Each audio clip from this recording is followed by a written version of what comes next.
supervisor to be part of it also? Let me ask him. Okay. No audio connection, Paul. Oh, yeah.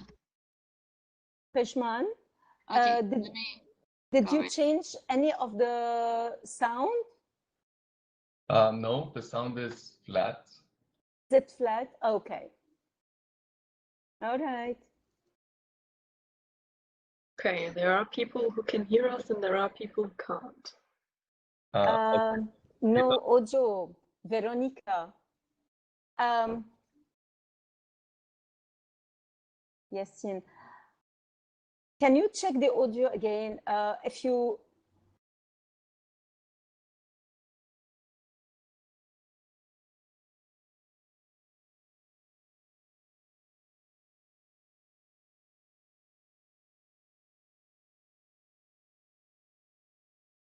Okay, who can do the voice fall off activation, deactivation? it's in the middle, can't you have it? Okay, click, wait. Mute all. Hello, everyone. Here, can you hear us? Yes. Yes. Okay. Okay. Lovely. Yay! Great. Hey. Hello, everyone, and welcome. Hi. Let me first mute the audience. Okay, I will mute you for a while, and then once we have the presentations on, if you would like to ask questions, you can raise your hand, and the raise hand option is next to the chat box. So please do that if you like to speak out. Thank you for understanding. Okay.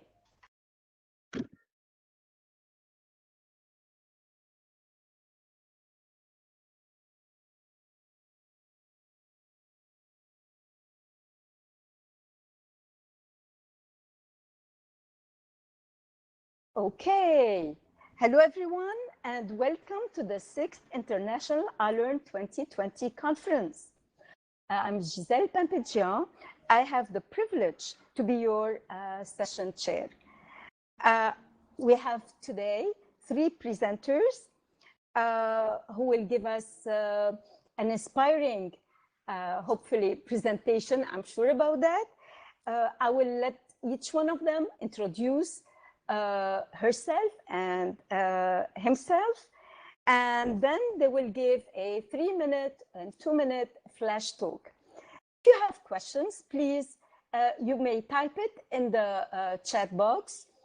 If you have also a problem, you can also type it so that we assist you with that.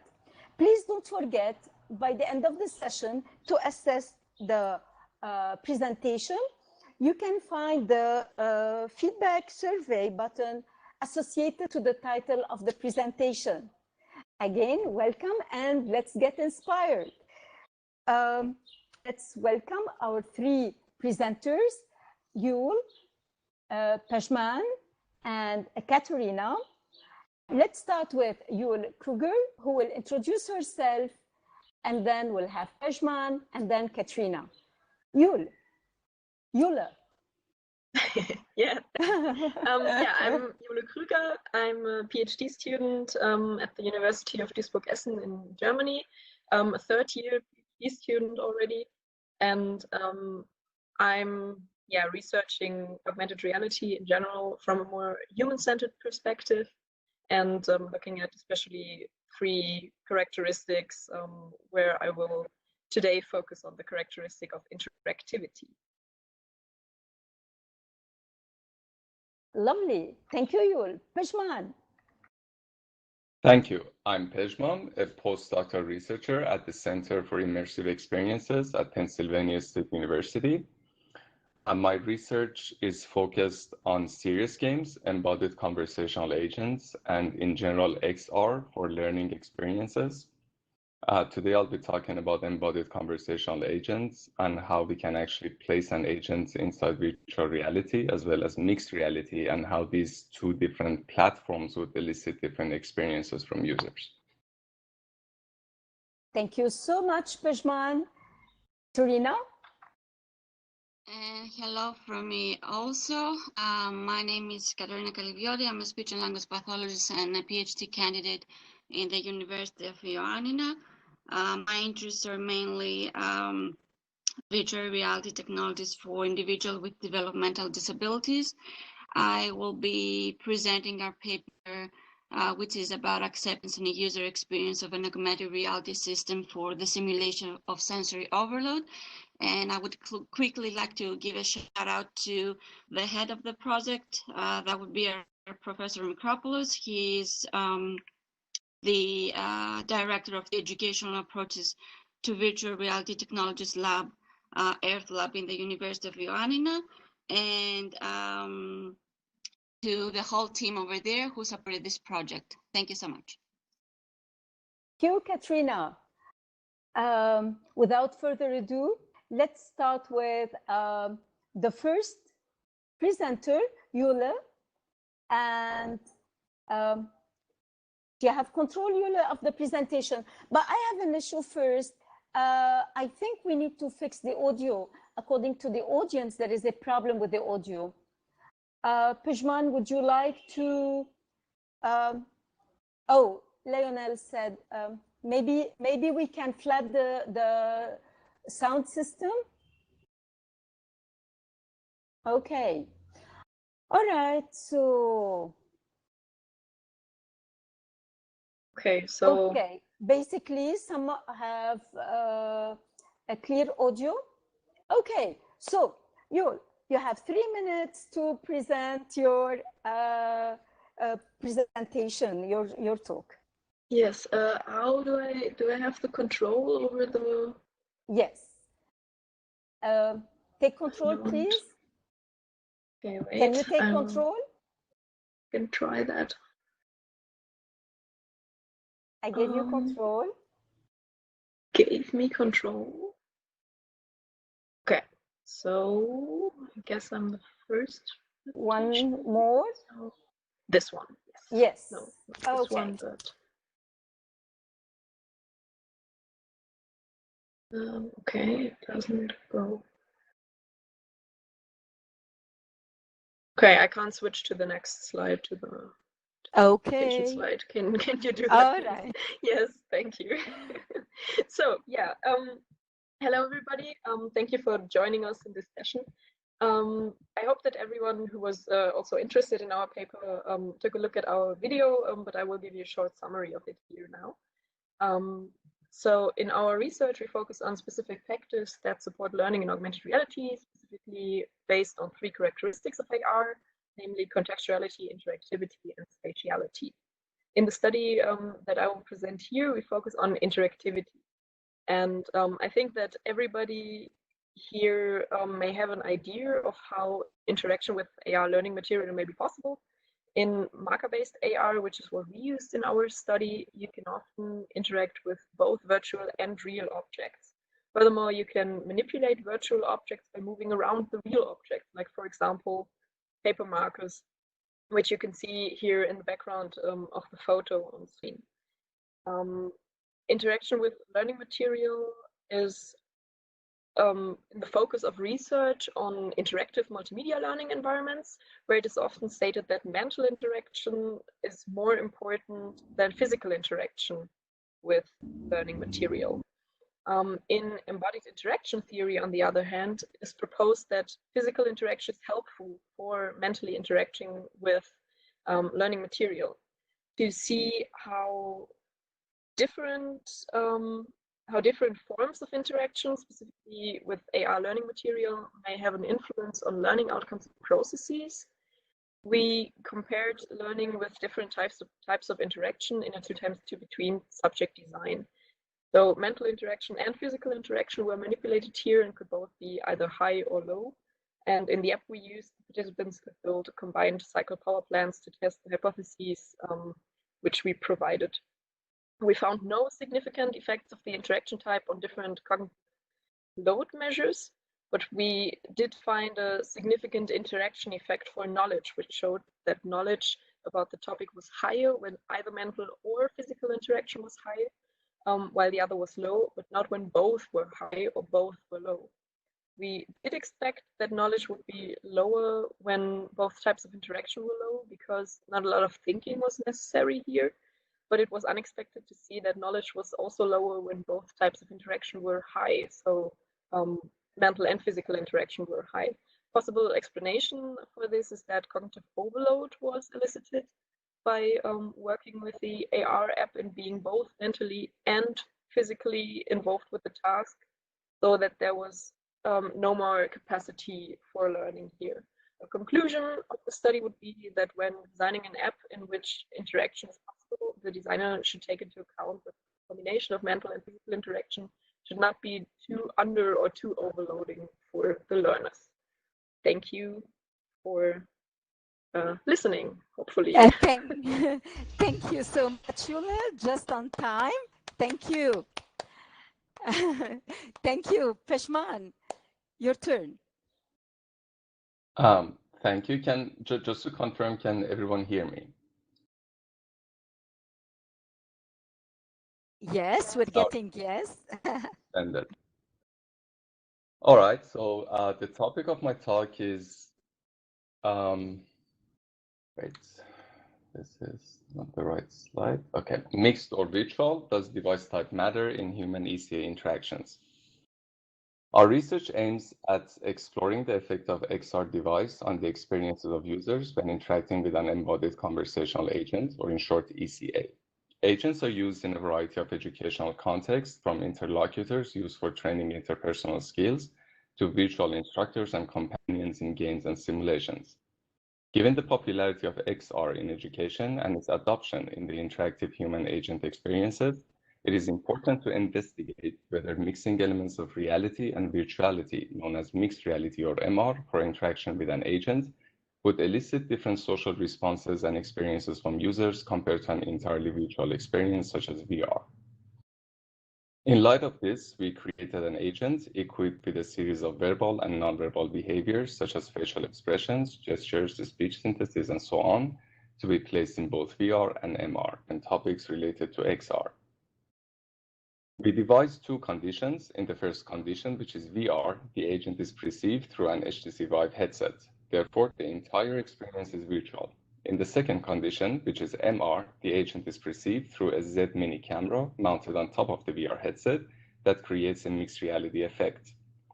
In the MR condition, only the agent, the table she's sitting behind, and the visualization of conversation options are virtual. Using a within-subject design approach, we performed a heuristic evaluation of both conditions with 4 domain experts. In short, our results suggest that VR is better at eliciting a feeling of presence, immersion, and overall experience, mostly due to its technical advantages over MR in terms of field of view, frame rate, and display resolution. However, we also observed that MR can potentially elicit a higher feeling of social presence due to the fact that the users have a natural sense of embodiment, and the agent in this condition can provide the spatial cues to physical objects in the real environment of the user. Thanks for your attention. I'll be happy to answer questions.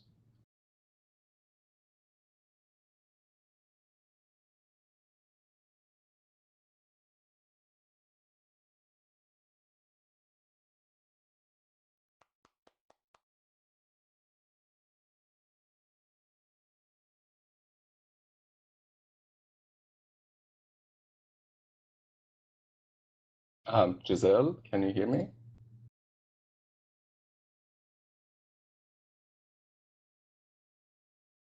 Yes, Pejman. Okay, so let's address some of the issues. We have the question about the YouTube channel. It's posted for some who would like to view it directly from YouTube. For those who have some issues with the screen, you may refresh. And the question was, how do we refresh it? There is also a link in the chat box on a Google page, how to fix problems. So you select the screen, the one in the middle for the presentations, and the one on your right is for the link that is posted on iLRN2020 presentation. For the voice also, you may be also by refreshing or leaving the room or checking your system, this might help. Now, let's get to our third mentor, Katerina. Can you please give your talk? Hello, Katerina. Yes, Giselle, thank you. Stage Yeah, is thank yours. you. I appreciate it. It's just that I cannot see, I don't see my presentation loading in any of the screens. And I haven't my... Okay. Are you able to see it? Because I'm not able to see it in either of the screens. Okay, I'll work it out for you. Thank you. Voila. Can you see it now? Or maybe if you refresh your screen? I am doing it. Would it be in the middle one? Yes, the middle one, please, Rina. And now we Okay. went to the, okay.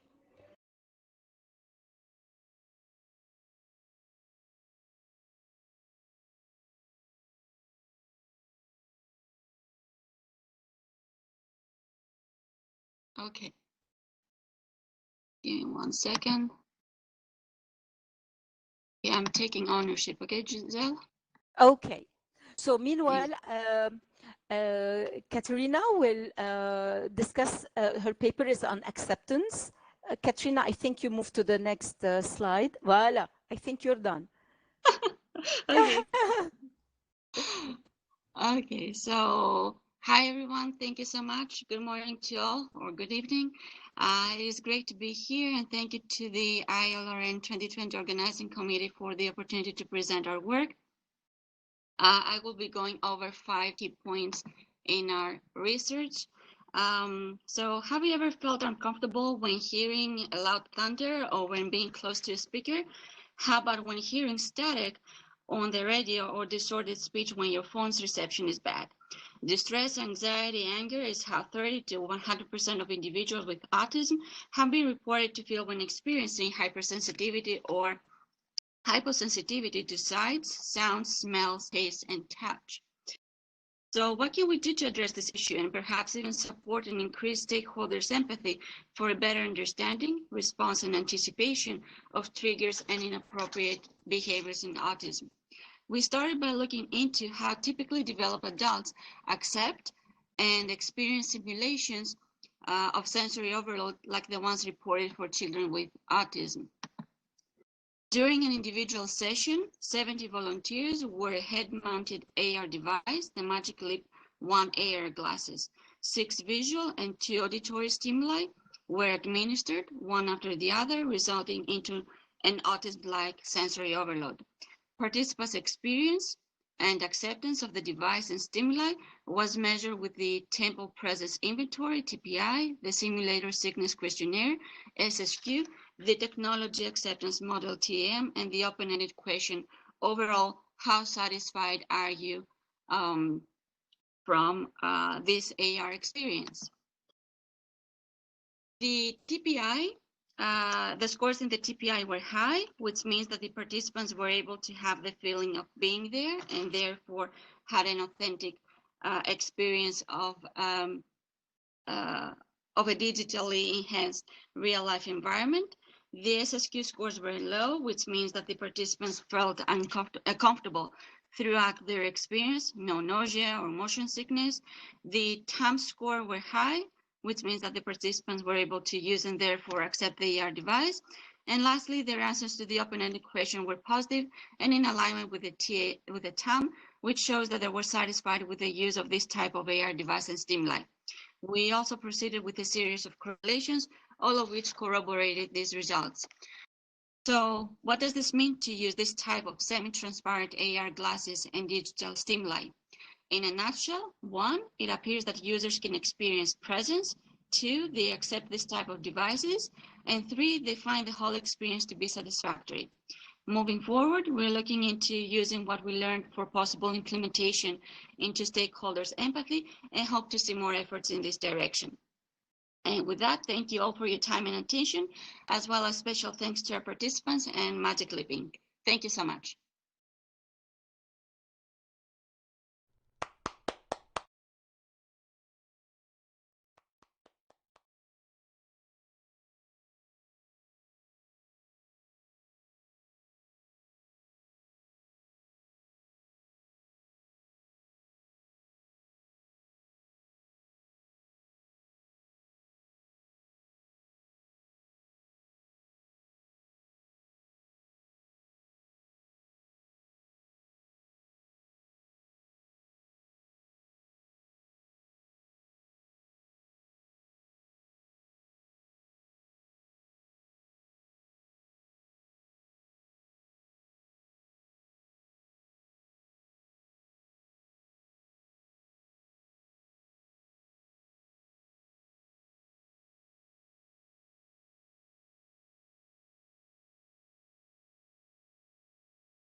So can we pose questions now?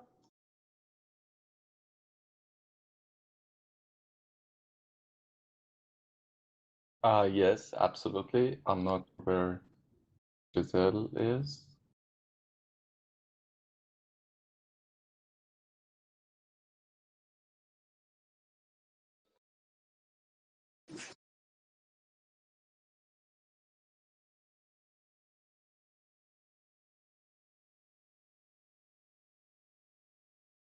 Hello, everyone. I'm at the back, and I was disconnected. I was kicked out of the conference. I apologize. Can you hear me, please? Yes, we can hear you. Okay, Yes. lovely. So it's back of the session. I'm within the audience, so I can ask my questions. Okay. So thank you so much for the impact and the studies that you're conducting.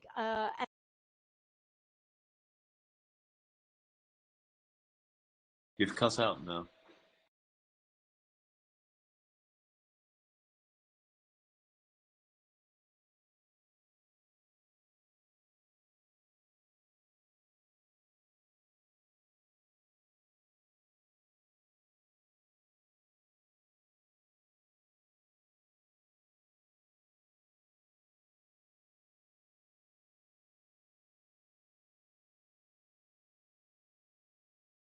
There is no sound. There is no sound.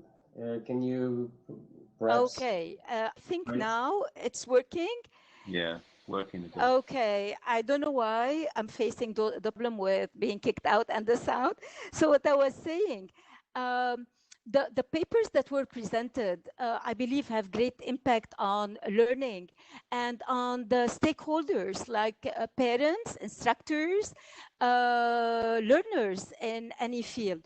So maybe if we start with that, if each presenter will tell us how their study will impact the stakeholders in the learning field. Who'd like to start? You'll... oh, we have someone asking a question. Okay. Jule, would you like to brief us on how do you think your study will impact stakeholders? So with stakeholders, you mean like teachers and designers and... Absolutely. The tech industry, parents, educators, learners. Yeah, Lionel so... also has a question. Lionel will have you will have your turn. Okay, Jule. Okay, yeah, so I think that through some more insights on the specific factors of augmented reality that have an influence on learning, like, for example, interaction, and now specific for this study, physical and mental interaction as two different components. I think that designers should take that into account, that overload and underload are both probably not good. I mean, that's quite clear already, but that you should also take into account for AR applications that when you have, you often have some sort of interaction in AR applications, and then you have people who they also have to think about things. Of course, they have to interact with it, and they have to think while interacting. So mentally interacting with it, and I think that is something that designers should take into account, for example. Exactly. To address the issue, maybe, and for learners to be aware of that, learners and educators, about addressing the both the overload and how to deal with that, and how to manage the cognitive load, or as you said, it was the EL, right? The factors of extraneous load, which is also important to consider. And maybe this will be your next move to check for the factors that might affect other factors. Mm-hmm. Would you like to discuss that? We actually looked at the different kinds of cognitive load from cognitive load theory, and we also used the NASA TLX questionnaire, but we didn't find we didn't find results for that or effects for that. We only found effects in the knowledge, really. So but we used subjective measures. We used self-report questionnaires. So maybe they didn't feel that, or they didn't subjectively feel that their load was different, but maybe it was there. But maybe it was different. So we need to look into different ways to measure cognitive load in the future for that. But important. Okay. We have a question. How was the comment helpful? Stakeholder can be an important concept to understand. Okay. Can you elaborate? Lionel, you have a question before I ask Pejman my question. Lionel, would you like to speak out? Okay. Okay, can you hear me fine? Yeah, although there is a noise. Okay, yes, I don't know where it's coming from. Let me move away. Yeah, that's better. That's better, Lionel. Okay, so it's a very nice set of 3 presentations opening the scientific program of this conference. Perhaps I should go to the stage so people on the back can hear me, or is there no special audio for this session? Can people in the back hear me? Oh, you can hear me fine. Great. So it's a very nice set of 3 papers opening the scientific events and the scientific part of this conference. And I would like to just make a question to the first presentation from Jule Krüger, which is it's extremely bold and a very good contribution to present experiments that did not validate any of your hypotheses. This is extremely important. Mm-hmm. One of the things that strikes me is that, have you considered the possibility of repeating your experiment with a different theory? The reason I'm asking is because cognitive load has been very criticized as lacking scientific deniability ever since the germane load concept was introduced. Because Tom de Jong has been quite adamant in that respect, in that there is really no way to assign something as germane except post factum. So it's very interesting that you got negative results, because that may point towards this very situation where the theory is not solid. So have you considered, for instance, repeating the experiment using, let's say, flow or using immersion as theoretical backdrops? Yeah, I think that's very interesting and very important, and I know about the conflicts that there are concerning cognitive load theory and cognitive load in general. That's why I at least try to add the task load index, the NASA TLX into it, to have also a different theoretical background to it, not only cognitive load theory. But I did use a cognitive load questionnaire with three, so with germane, intrinsic, and extraneous cognitive load scales.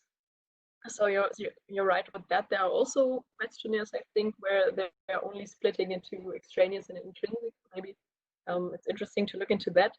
I didn't look into flow and immersion now, but I think that's a great thing to do in the future, and also, yeah, maybe with different learning material, because it's now combined cycle power plants. The people who did it, the participants did not have any knowledge about that beforehand. So there are some factors to consider when doing another study. But yeah, I think flow and immersion are interesting. I'm looking at those at a different study now, but not with a focus on interactivity. So thank you. That's a good idea. Thank you. Thank you, Jule. George, you have a question? Yes, thank you. Can you hear me? Yes. Great. Well, thank you. My question is for the first presenter, in particular for Jule. And first of all, I want to say that I agree with Lionel in the fact that this is a very good contribution despite the negative results, because interaction is something that is very important to consider when learning with augmented reality applications. And my question is, Jule, I see that the results show no significant effect for mental and physical interaction. But from your perspective, which are the reasons for getting these results? I mean, is there any possibility that the application might influence these results? I mean, the particular topic, the type of students or participants that you considered in your study. So that's my question. Thank you. Yeah, thank you, George. Yes. Also, thank you for that question. Also, very important, I think, because I did have some issues with the design of the study, and with the mainly with the split of what is mental interaction and what is physical interaction. And I don't think you can completely get the mental interaction out of the physical interaction, because you can't really control, are they now mentally active or aren't they, and are they mentally interacting with the material, or are they maybe mentally active but with something completely different at the moment, because you can't really see mental interaction or mental action. So that is something that is just in general quite hard to do. So I hoped to somehow divide those two, but I think that could have been a problem for not finding the results or effects there. And also, you can never really stop the mental interaction. I mean, when people want to be mentally active, they are. So maybe, yeah, I don't know. That could be a problem for this, and why there weren't those many effects found. But we did find the interaction effect that was very interesting. We didn't expect that, and I think it's good to follow up on that and to see if we can replicate that, or or there's some other way. Maybe we find something different with different learning material or different participants. So I think there's still a lot of work to do. I hope I answered your question. Thank you, Jule. Thank you. Okay, I have a question to Pejman. Pejman, why studying ECAs in the context, in the mixed reality context, is relevant? Why do you think this is relevant? Thanks for your question. I think there are two sides to this question. From one perspective, you can look at interaction with ECAs in the context of mixed reality advantages, in the sense that you would probably have a higher feeling of social presence, which has shown to be directly correlated with more effective learning.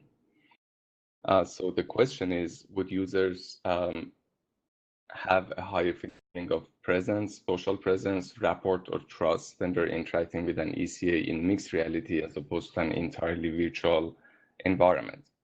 The second aspect could be probably transfer. Imagine if you're placed in an environment that is familiar to you, a physical environment that you feel comfortable being in, and you're used to interact with actual humans in that environment, and then you would place a virtual embodied conversational agent there to train you for some social skill. Most probably the transfer of that knowledge through the course of that interaction to a real world application would be much easier for the learners. Okay. Okay, I have another question to you. You mentioned the word illusion.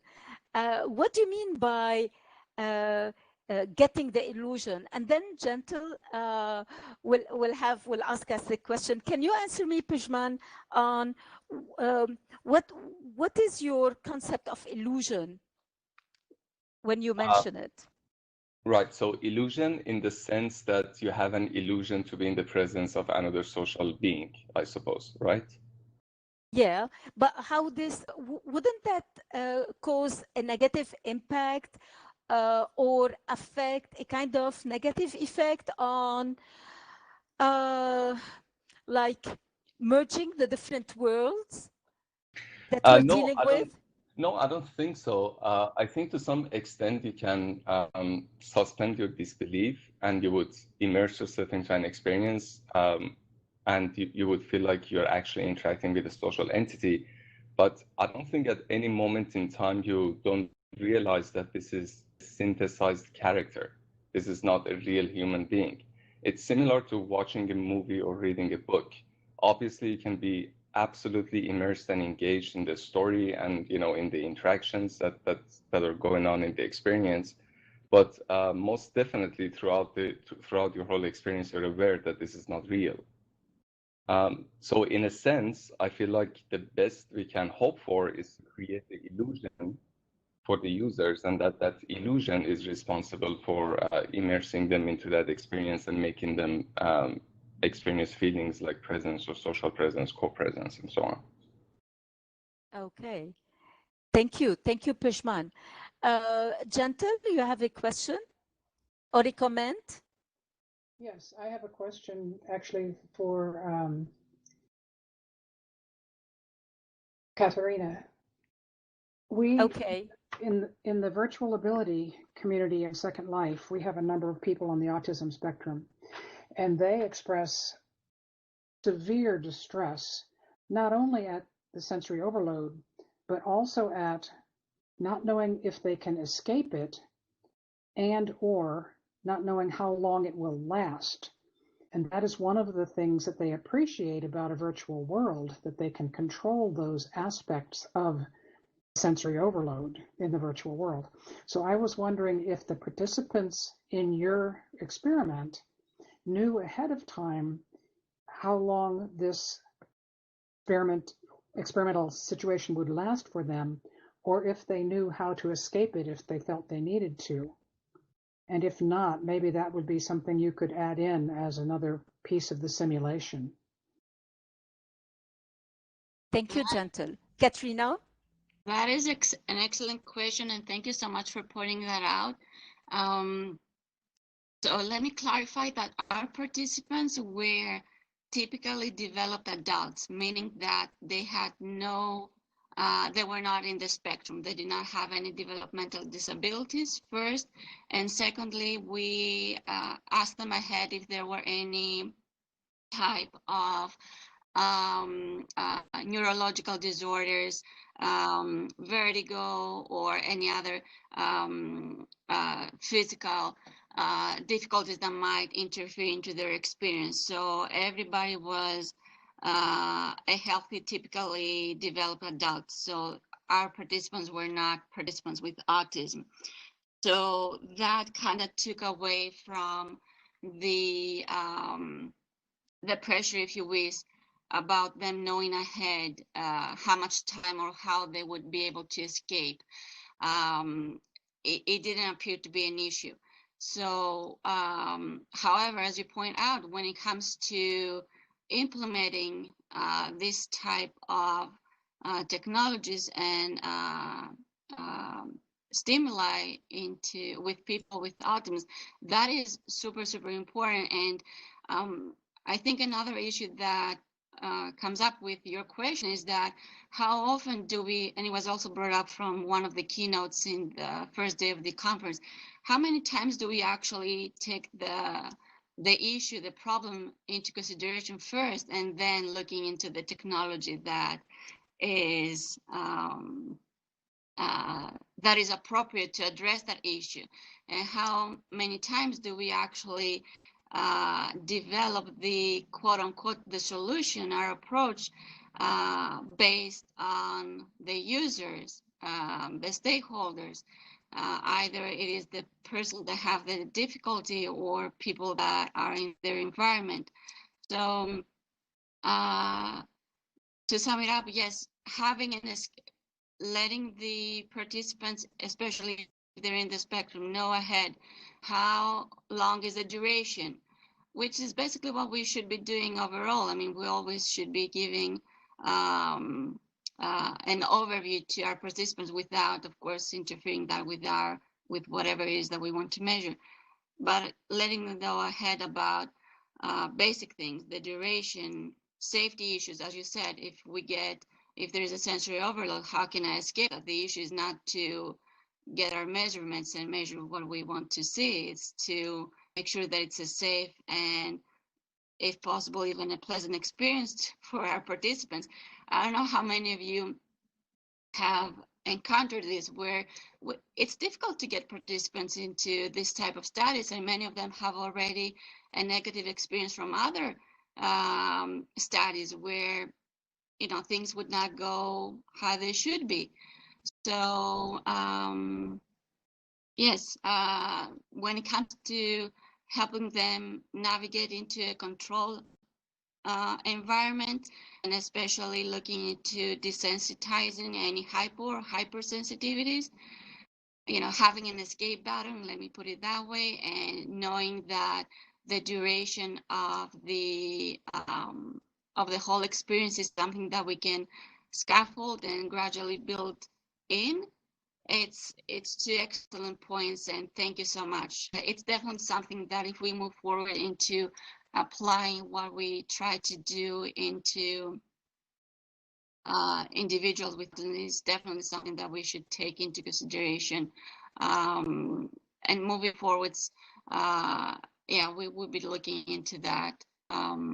At this point, we were trying to see if that semi-transparent AR system and digital stimuli would be accepted from typically developed adults, with a long-term goal into looking into increasing their empathy. But that would definitely be another aspect to look into if we or other researchers look into having participants with autism experiencing sensory overload, and how they can, how long they should be into that experience, as well as having the option to communicate and practically terminate or have a break throughout that experience. Yeah, that was an excellent point. Thank you so much for that. Thank you for the question. There is a question, I think, from Bob. I think it's for all of you. Have you considered eye movements or pilometry as a measure of attentional and cognitive load? Is anyone aware of using this quasi-neurological measure? Thanks, great studies. According to Bob, important experimental work. Thank you, Bob. So who would like to answer? Pejman, do you have are you working on that? Yes, not on cognitive load directly, but I'm planning on using eye tracking inside the VR headset to measure the attention or the attentiveness of users when they're interacting with an agent, whether they're actually directly gazing at the agent or try to avoid directly looking at the agent, depending on the social variables involved.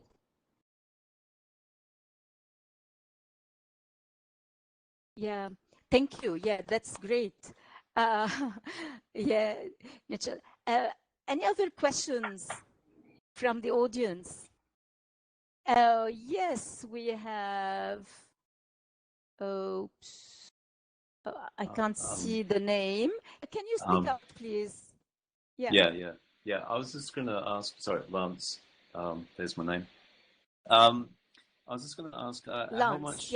Yeah, that's it. Because I work with young people with autism on the spectrum. But how much of this research you've been doing around the immersive learning experiences, etc., have you actually engaged them in helping to design the experiences? So does that make sense? So how many of the speakers or people here have actually got the people who are actually experiencing being on the autistic spectrum as part of the design of the software or the augmented reality or XR experiences?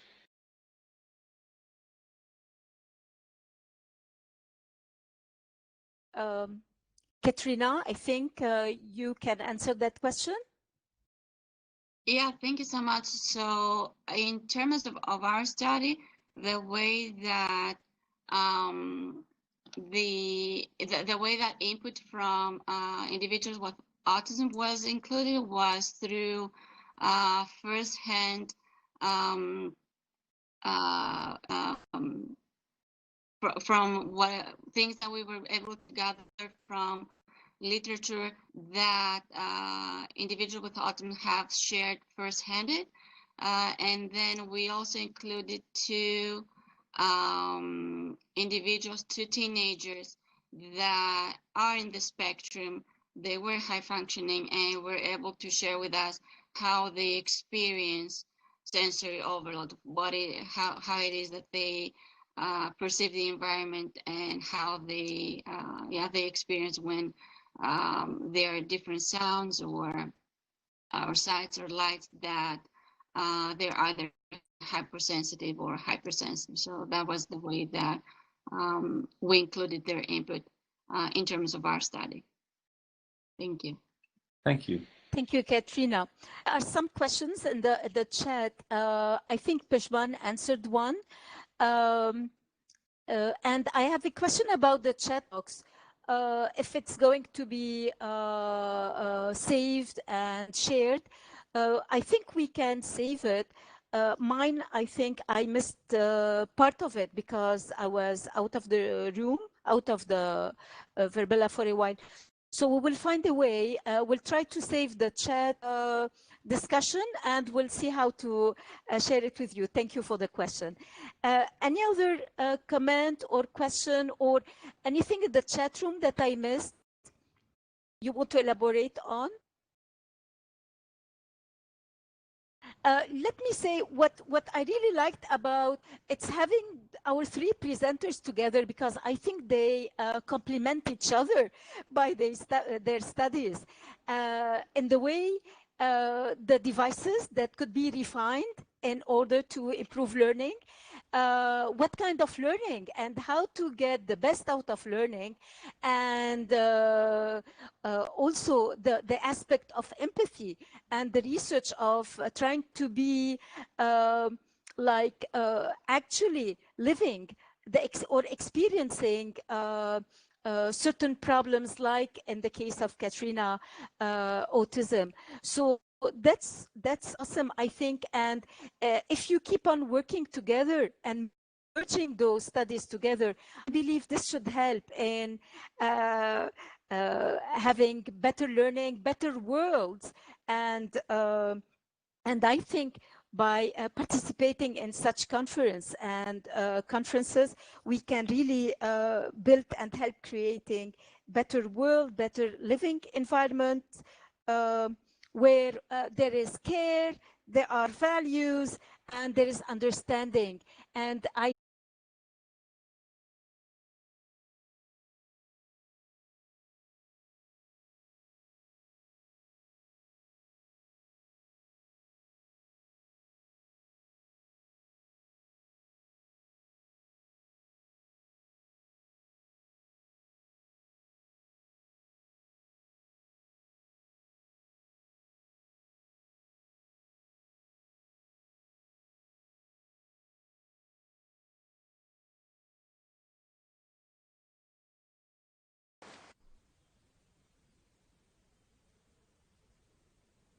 I've got to get my dinner in as well. Then I've got to get to my frame. improve our interaction. As you notice, we're managing beautifully. We're getting even with sometimes poor connection, we're managing to keep in touch. No, I just wanted to thank the audience for listening. And if you have any further questions, please don't hesitate to get in touch with me. And if you haven't watched the video, the full video of my presentation, please do so if you're interested in this topic. Thank you. Okay, I just wanted to say the same thing. I will not repeat that, but the same is also the case for me. Contact me if you're interested, and watch the video if you haven't, and if you're interested also. Same on my end. Thank you all very much. Thank you, Giselle, for your help, and everybody for being here.